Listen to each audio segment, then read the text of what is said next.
Kabar duka, rombongan truk TNI diserang, prajurit TNI meninggal di perbatasan Australia.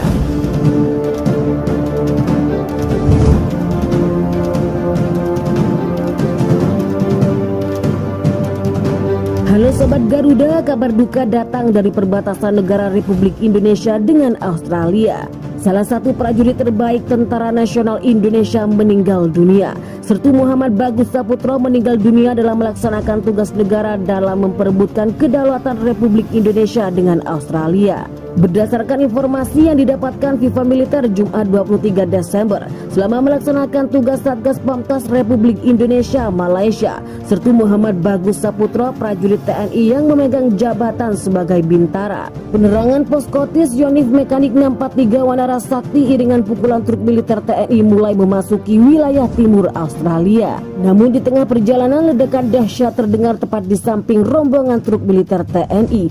Almarhum Sertu Muhammad Bagus Saputro bergerak menuju perbatasan Australia bersama batalionnya pada Mei 2021. Militer 12 Tanjung Pura yang dipercaya menjaga batas negara di sektor barat, di mana Australia kota pelanggar perbatasan TNI tambah pos keamanan di perbatasan NTT Australia. Indonesia perkuat militer dengan menambah pos penjagaan di kawasan perbatasan atau wilayah terluar yang sudah terencana di kawasan perbatasan Indonesia dan Indonesia Timur. Baru-baru ini Markas Besar TNI menggelar pertemuan khusus dengan Gubernur NTT, Bupati, dan sejumlah pangdam di sana.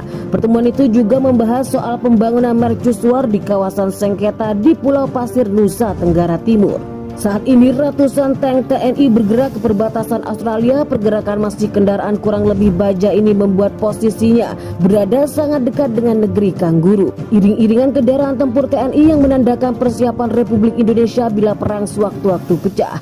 Dilansir Riva Menderita dari Defense 2, tercatat ada 275 kendaraan tempur Angkatan Darat yang digerakkan ke perbatasan. Ternyata mobilisasi kendaraan perang TNI ini untuk mendukung ratusan prajurit dan rudal-rudal Rusia, Korea Utara yang sebelumnya telah diterjunkan ke perbatasan Semenanjung Pulau Pasir.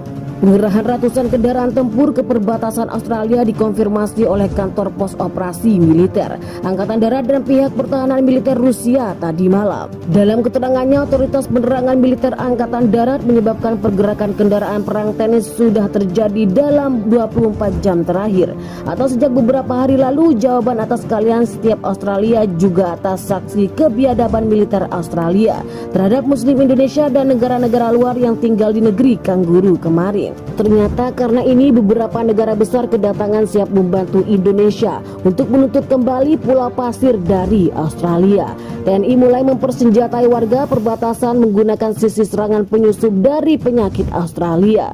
Sedangkan beberapa hari lalu Pengadilan Australia dan Pengadilan Internasional Verdi Tanoni kembali menegaskan bahwa ketika masa pemerintahan kolonial Belanda berkuasa atas Indonesia telah dilakukan pencatatan dan pengukuran atas lokasi Pulau Pasir. Tercatat dalam fakta yang Kingdom seluas lebih kurang tertanda overhead 15.500 hektar berdasarkan surat ukur tertanda Juli 1927 atas nama warga negara Indonesia. Dengan begitu, Verdi Tanoni mendesak Australia segera angkat kaki dari gugusan Pulau Pasir dan kepada Menteri Luar Negeri Republik Indonesia untuk segera membatalkan pernyataan pada bulan Oktober 2022 bahwa gugusan Pulau Pasir adalah milik Australia, serta kepada pihak lain yang tidak paham soal gugusan Pulau Pasir ini hampir segera diam dan tutup mulut, sebab menurut gugusan Pulau Pasir ini merupakan hak kedaulatan Indonesia.